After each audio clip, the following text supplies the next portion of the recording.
out the window to the left, you can see the service road over there. That's a road that our track crew uses. We use 4-wheelers and 6-wheelers that go up and down the mountain. So our track crew can perform whatever maintenance duties they need to do here. And of course, that service road was discovered decades and decades ago by the hikers here in Mount Washington. And the hikers like that service road because it's the shortest distance between top and bottom of the mountain. It runs parallel to the tracks, so that makes it a 3-mile walk for them.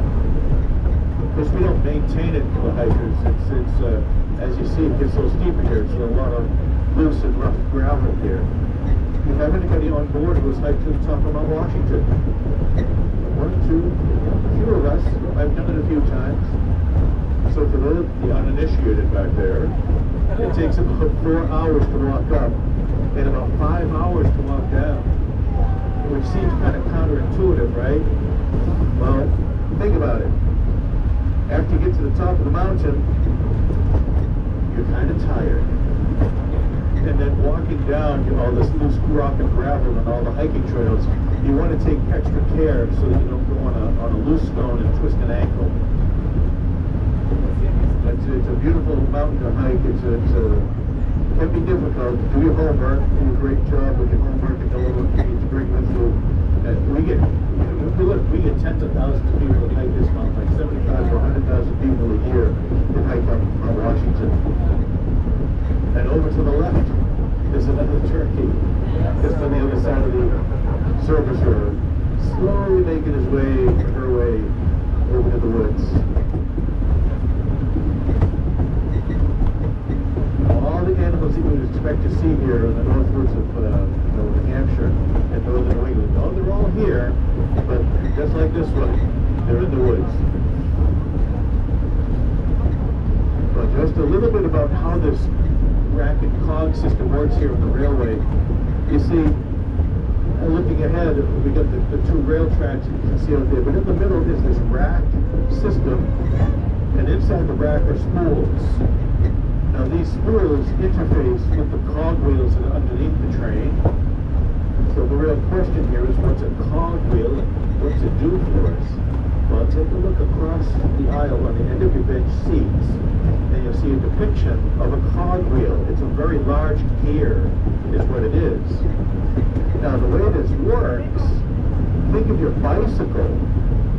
Now, if you were to cut the chain on the bicycle and put the chain on the floor, and take one of the gears from the bicycle, run that gear through the chain on the floor, that's the same way this rack and cog system works here on the railway. So underneath our coach, we have 2 of these cog wheels. Both of these cog wheels are used for braking. Under the locomotive, we have 4 cog wheels, 2 of them for braking, and 2 of them for propulsion up the hill. And so when you start thinking about the system, it's really pretty simple. It's very strong, very stout, and very reliable. And I like that word reliable a lot. Anybody else like reliable? Yeah. Now this part of the mountain that we're on right now, this is known as Cold Spring Hill. It's about 32, maybe 33% of grade. You probably felt the pitch increase here. Did your seats all just get nice and comfortable? Yeah. When you sat down on the back of the base, they weren't so comfortable, huh? I know you're thinking, can't you build a decent chair here? Well, we do. We build a great chair. It's just that these bench seats are built for our average 25% grade going up the mountain. And so here at 32, 33% of grade, they get nice and comfy, right? Now, this isn't the steepest part of the ride. Another 1.25 miles to go before we get to Jacob's Ladder, and that's 37.5 degrees of grade.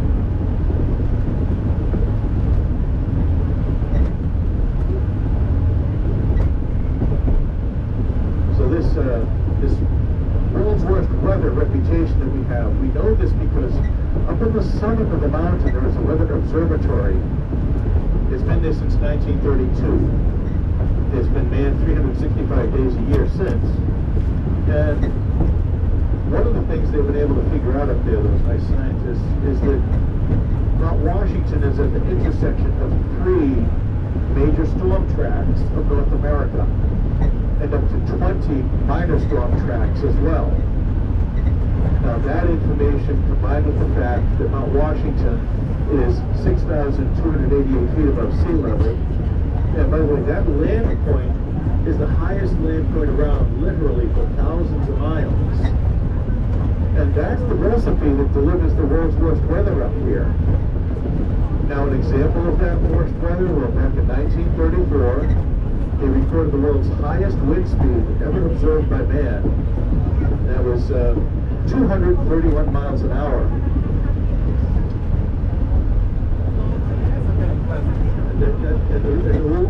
Let's try it again. 231 miles an hour. See, trainable. I mean, that's fast. You can't stand up in it. It's crazy fast. And, you know, just after they recorded that wind instrument got blown off its mount. And they found it a few days later. It's on display in the museum up there. You have to check it out. But we get about 100 days up here a year with winds in excess of 100 miles an hour, and about 300 days when the top of the mountain is cloud covered. So we've got a very unusual, a great day to be here. So whoever decided to come up here today and at this time, have them buy you a lottery ticket, because the clarity here today is just fabulous. So Engineer Fred's going to slow us down as we come up to the switch. I'm going to ask you to remain seated as we go through the switch here. There we go. Engineers always do a little stop and go before we come up to the switches. We just take a little extra precaution on each and every switch. Now just to the left, you see the switch house here, a little building. And on the roof of the building is a row of solar panels. So that makes this switch a solar-powered hydraulic switch out in the middle of nowhere here on the side of the mountain.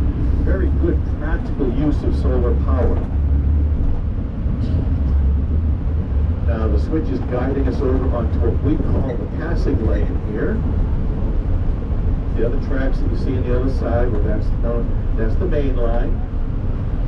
And this arrangement allows us to send trains up the mountain and down the mountain all at the same time. We have a couple of trains coming down. You'll see them when they go past us over here. It's a really good system here. Now, ahead you see the Wombeck tank. That's a water tank that our steam engines use. We'll have steam engines starting their summer service very soon. And when the steam engine comes up, well, they require about 1,000 gallons of water to make the round trip. And their onboard tanker will hold about 700 gallons. So they'll stop here to top off the water as needed. The steam engines also use about a ton of coal for the round trip, and our nice diesel engines behind us here pushing us up the hill. We use about 18 to 20 gallons of fuel on our round trips. And we go faster than those guys. Oh yeah. Now, Wombeck Station to the left, and 3 platforms and the sheds. We've come up here all winter long now. The first 151 years here, we were seasonal, summer season, and then 4 years ago we started coming up in the winter time. So if you've ever wondered what it's like to be up here in January, the snow, come on out. We've got a fire pit over there. I worked this a couple of days all winter, and in the fire pit we roast and toast marshmallows all season long. Yeah, 5 pounds. Yeah, they're wonderful. S'mores. But the buildings are heated, the coaches are heated that we use in the winter time. Come on up and check it out. It's a fabulous place.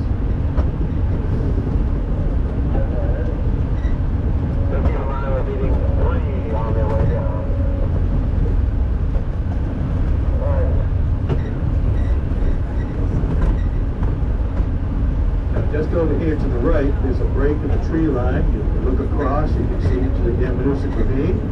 There's a bunch of snow patches over there. You can look up high, there's a hiker's hut. There's some mountains over there. We got a little ways to go before the next switch. If you'd like to stand up and walk about the coach, go right ahead. And remember, don't hold on to the light fixture. Hold on to the back of the seats. And we've got a lot going on around here. And our passing lane. We have a hiker over here on the left. She's making her way down the service railroad.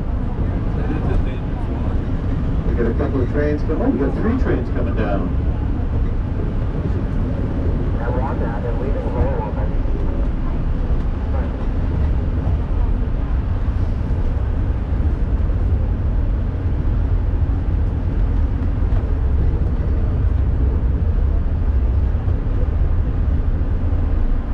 Check out underneath the engineer's window and you'll see the name of the engine as it goes by.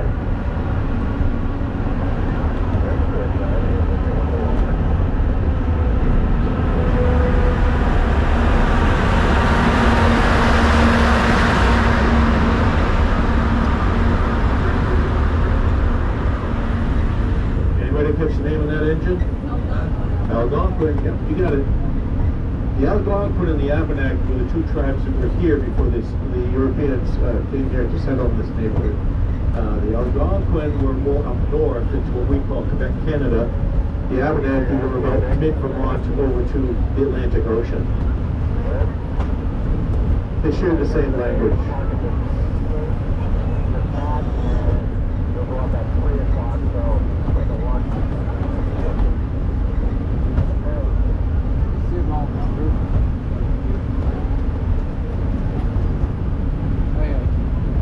Say, take a look outside, check the trees, and you notice that the trees are a lot smaller than they were down below. And these trees are going to get smaller and smaller the higher and higher we go. Over towards the left, you can see Mount Clay. We're going to get closer to the summit of Mount Clay as we go up there too. Now take a look underneath this engineer's window and see what this one's called.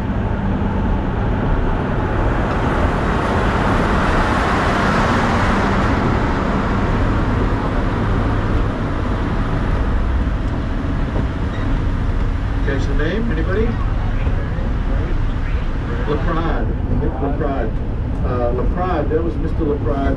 He was one of our Cog Railway employees who were behind the design and creation of our biodiesel engines. It took 5 years of research and development to create these engines.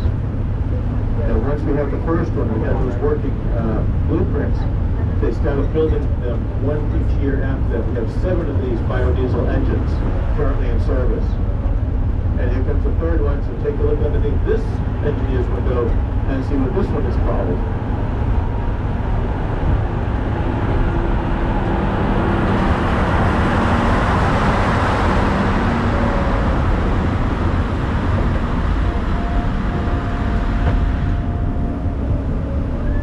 Catch the name on that one? Kennison. That was the other Cog employee, along with Mr. Laprade, who created these diesel engines. See, you do a lot of significant work here, you get things named for you. Now, just ahead we have our next switch. If we can all be seated back there, I'd appreciate that. I can't give the go-ahead until we're all seated. And he needs to sit. That's the idea. Thank you so much.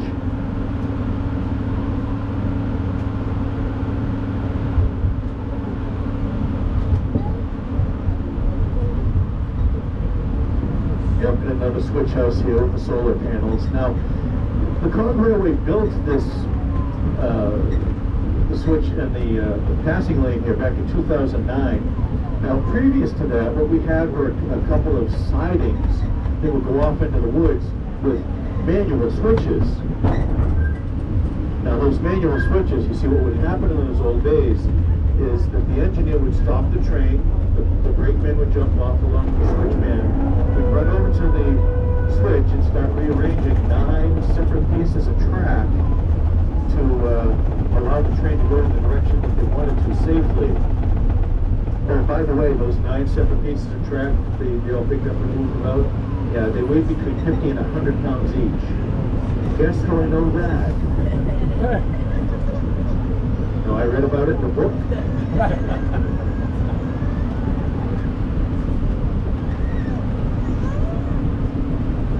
Engineer Fred is going to be accelerating us back up to cruising speed. We'll finish off the trip. And so, as we get up to cruising speed here, let's stand up and walk about the coach. Go right ahead. Remember to hold on to the back of the seat to help steady you. what I'm going to suggest, take another look at the trees nearby. See, they keep getting smaller and smaller. But as you're looking at these trees now,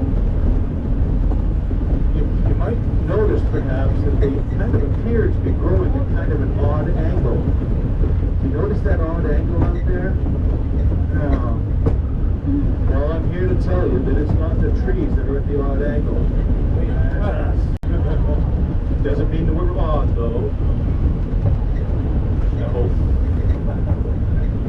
And we're going to prove this out. Just up ahead, there's a small building. It's called the Halfway House. And on the front side of the Halfway House, there's a window. It's a kind of a reflective mirror window there. And underneath that window, there is a caption that reads, "This building is exactly level." Oh, yeah. So when we get there, you've got to take a look at this building so it'll help reset your brain with what's level and what isn't. Just terrific sightlines. Over to the left, that's Birch Ravine over there. Getting a good view of it.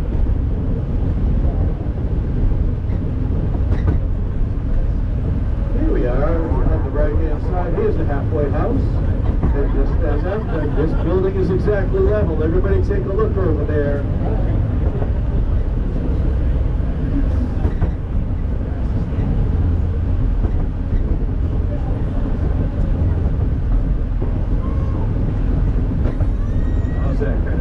Thinking a little bit, take a look. Take a look back at the trees. Some of these trees do have, they are growing up kind of, some of them are kind of crooked out there. There's a backstory why we have crooked trees here on the side of Mount Washington. You want to hear that backstory? Okay. Well, some years ago, the legislators down in Washington, D.C. decided it was time to have a nice new national holiday, Arbor Day. Perhaps you've heard of it. A good day, you go out and plant a tree. And so a few years later, the legislators in D.C. decided to come here to the side of Mount Washington and celebrate Arbor Day. They all came up and they all planted a tree. And that's why we have crooked trees on the side of Mount Washington. Now, before anybody gets worked up, that was a bipartisan effort.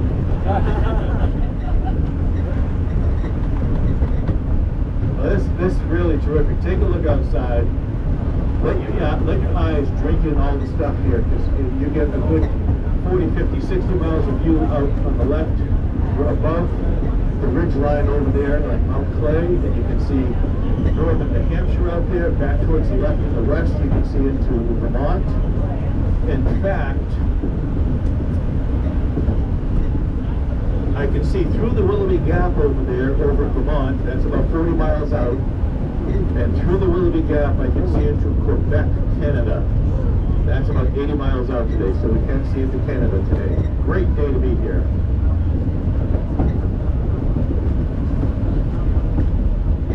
And here we are coming up to Jacob's Ladder. Right around the corner, here it is. This is the steepest part of our climb today. This tops off at 37.5 degrees of grade. It's about a 300-foot long section of track. You might also notice that we're built on trestle here, so we're going to be about 30 feet off the ground. So over to the left, you've got Birch Ravine. Over to the right, you've got the Manusic Ravine with the snow patches over there. But here in the middle, here we are, Jacob's Ladder, 37.5 degrees of grade. Now, this is a participation activity. If you like to feel what 37.5 degrees is all about, stand right up. Put a hand on the back of your seat, stand up and feel what 37.5 degrees of grade is all about. Yes. Nicely done. Oh, that's right. Hey, really nice. 37.5 degrees of grade.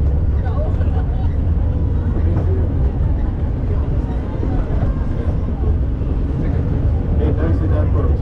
See, now, nice participation. Now, I have a question for you folks.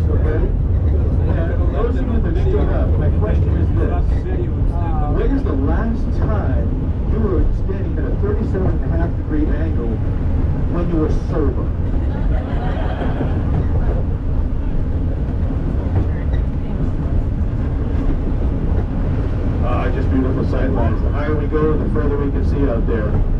Now you can see Jay Peak, Vermont, about 60 miles out there, Jay Peak, Vermont. Jay Peak, Vermont is about 4, 5, 6 miles away from the U.S.-Canada border. Great sight lines. Clouds stay nice and high, puffy, high thin clouds. Just a gorgeous day, gorgeous sunny day here in Mount Washington. Looking over there at Birch Ravine, you can see the straight lines in the forest over there. That's evidence of old landslides and snow avalanches that have cut the trees down over there.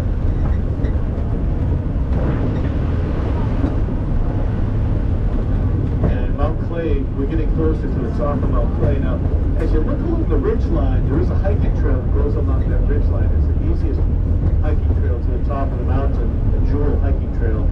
And if you look along the ridge line, you look closely, sometimes you can see people hiking over there. Basically what you look for is a rock. And if the rock moves, well, it's not a rock. And I can see one hiker up there at the moment. And it looks like the profile of Walk Trail Hill. Alright. Well, check out the trees again. Take a look around here. And the trees are almost gone. And what trees are left, these are trees, they're not shrubs. These are fully grown, mature trees. They're estimated to be about 200 years old, by the way. They're small because of the extreme weather here. And by extreme weather, well, that's the high winds and the low temperatures, which produces a very short growing season here. Especially the higher up we go. Oh, it's still a little patch of snow here on our service road. It's almost gone. Oh, we got a hiker coming down the service road, and he's carrying his skis. He's been on an adventure today. He came up earlier today, real early this morning. He hiked up, and on the other side over here, there's a section of the mountain we call it the Great Gulf. It's on the north side of the mountain, so the snowpack stays over there pretty well. So he went up there and climbed down a little ways and skied this morning, and then he had to hike back up to hike down now. This weekend is a very popular weekend to come up here and ski on Mount Washington. Now this is the backcountry experience we're talking about. There's no chairlifts up here. You have to climb up and earn your turns, just like the old days. And the skier's place of choice is Tundra Ravine, which is on the east side of Mount Washington. We're on the west side. In the winter time, when you see what happens, the winter storms kind of come out of the west, and the snows blow up the slope, go over the top of the mountain, and backfill Tuckerman Ravine. So there can be 70 to 100 feet of snow over there in Tuckerman Ravine any given year. And it takes a long time for that snow to melt, right? So they'll be over there skiing. They'll find skiable snow April, May, June, July, even sometimes into August. Any skiers on board? Have you skied Tuckerman Ravine yet? No. Put it on the to-do list. It's a fabulous, fabulous experience. Remember, no chairlifts. You got to carry all your own gear and survival equipment. When you hike up here, up near my tree line, in your backpack, you really need to have enough equipment with you so that if something happened, you can stay out overnight and survive the night. Now, even on the train right here, because I've hiked up here a bunch, even when I'm up here on the train, I have my backpack with me, and I have my 15 items that I know I need to survive up here. So take a look outside now, right? Just pick a spot. I could stay there and survive the night. How about you guys? Hey, take a look left. The northern presidential range mountains over there. The closest one, we've seen that all along. That's Mount Clay. Behind Mount Clay is Mount Jefferson. Then the Twin Peaks of Mount Adams, that's Sam Adams, John Adams. The last mountain over there is Mount Madison. That's the northern presidential range mountains. Now on the right side of the coach, right beside the coach, there's a little pile of rocks there. Looks kind of like a little pyramid. And out in the field, you can see some more of those piles of rocks. Now Now, these rocks have a special name. They're known as cairn.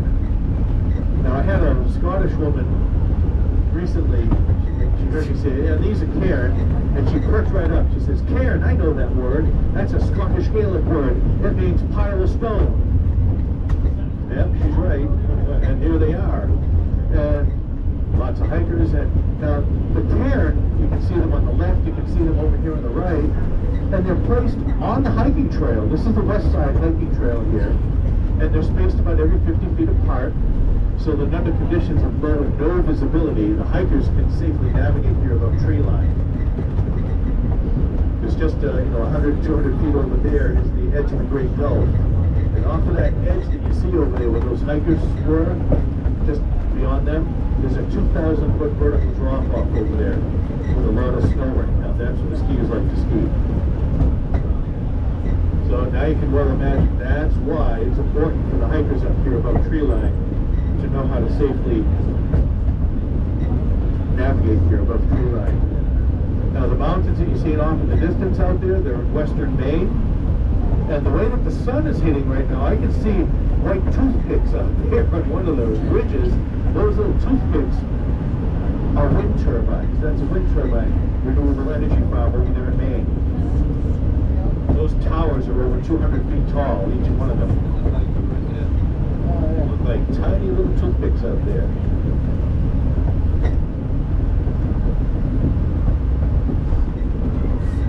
There we go. I can see a couple more hikers over here with skis, some green skis, some black skis. Just between you and me, this is a lot of work. I'd rather go to Tundra. After they're done skiing, they have to hike back up to get to their car, which is up there, or they have to go down our hiking trail here. You see, this great gulf that you see out here, this is a wilderness area. There's no hiking trails out. They certainly earn their turns here.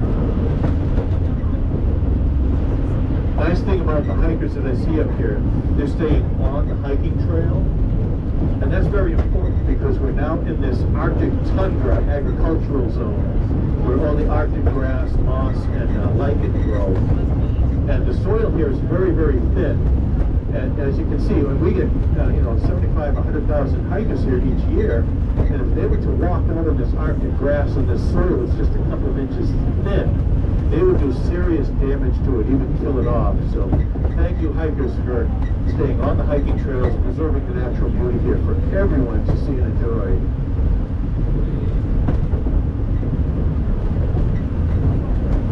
It's a great day. This is the most hikers I've seen out here all season so far. Is anybody on board ever through hiked the Appalachian Trail? Nope, not surprised. The Appalachian Trail is a trail that begins down in Springer Mountain, Georgia. It runs for about 2,300 miles up to Maine, Montana, Maine. And it crosses the tracks. I'll point out the place where it crosses our tracks up here. It's a fabulous hike. I ask all my coaches if we have any thru hikers on board. I've only had one so far this year, and last year I only had 9 all season. And one of them had done it twice. I just don't know why.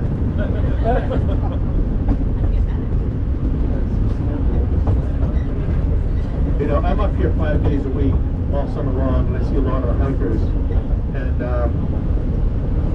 can I share an observation I'm reading about hikers? Okay, would that be okay?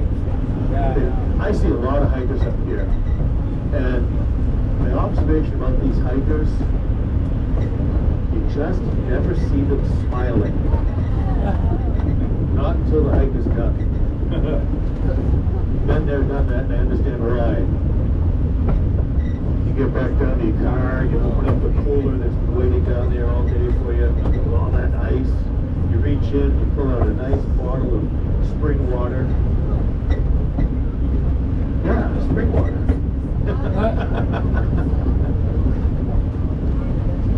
All right. Take a look up ahead, left to right. You can see cars parked. There's the cars moving over there on the Mount Washington Auto Road. And we've got hikers right ahead of us. This is Hiker's Crossing. Quite an original name, huh? This is where the Appalachian Trail crosses the Cog Railway. Most of them generally stop and wait for us to go by.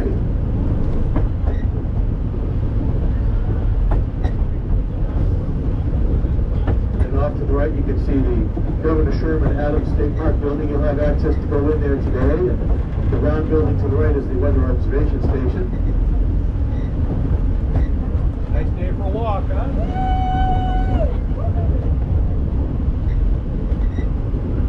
You can see one of the big towers up there. That's a communication tower. A lot of people up on the roof up there. You're going to have a lot of company up on top of the mountain today. So a couple of things about your visit here. It'll be about 45 minutes long once you exit the train. I'm going to ask you to hold on to your train ticket. You need that paper ticket so that you can get back onto your train going down mountain. You are on the A platform train. It says A platform on your tickets. So make sure you show the brakeman so you can gain access to your reserved seat. You stay up here for about 45 minutes or so. You'll be looking for the next train that comes up. As soon as we're here, you leave, I bring on passengers, and then we leave. So you're looking for the next train. It'll be a different train, a different crew to take you down the mountain. Don't miss your train.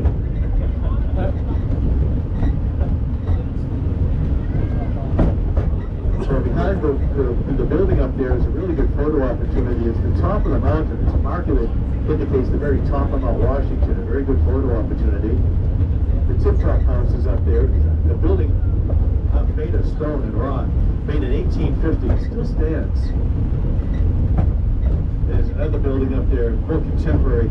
It's held to the ground with chains and rock cables. Take a look. It's like they're expecting high winds or something. Yeah. Now you see over there, that's that rock outcropping. That's known as Bald Crag. And sometimes under periods of low visibility, the hikers will get to the top of that and think that they're made it to the top of Mount Washington. No, they didn't. It's over here, guys. But you know, when you're up here and you can't see, you can't see. Wow, look at the distance out there. That's all Maine way out there in the distance. And a little marker coming up on the right. This is the marker for Miss Lizzie Bourne. Not Lizzie Borden, that's a different Lizzie. Okay? This is Lizzie Bourne. Lizzie was the second person to perish here. She's the first woman to perish on Mount Washington. This just marks the place where she perished. She was here with her family hiking back in 1855.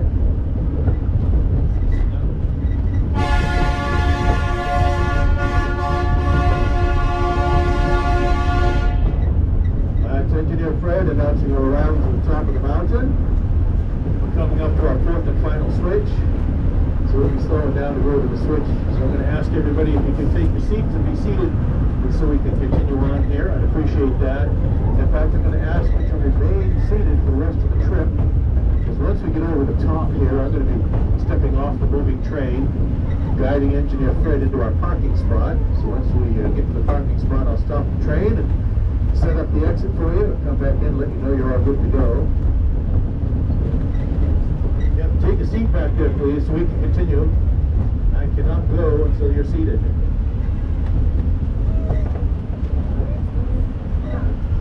Thank you so much. Everybody thanks you.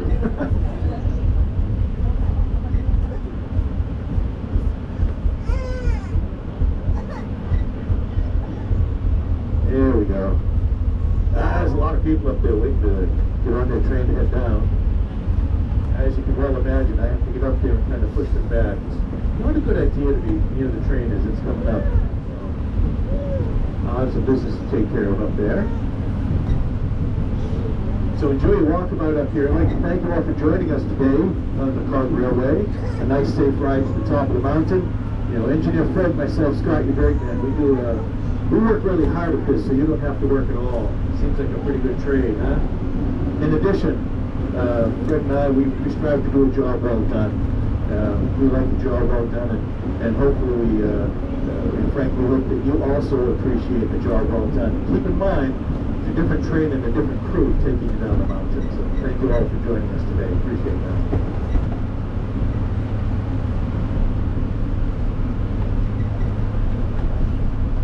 you get a good day to be here. Don't leave anything behind, and sit tight. I'll be right with you in a few minutes.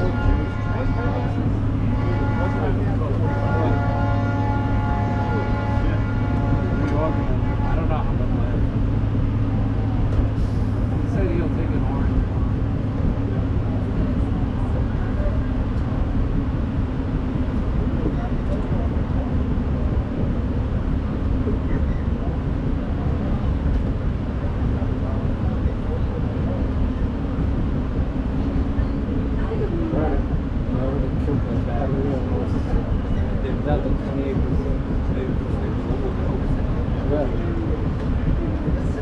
It'd be a cool video. I got the whole thing.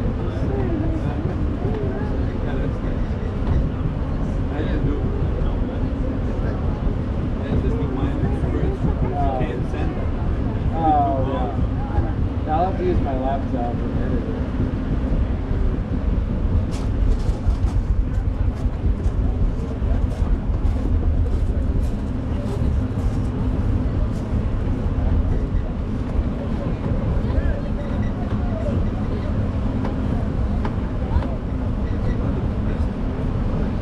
Yeah. Too bad you only get 45 minutes.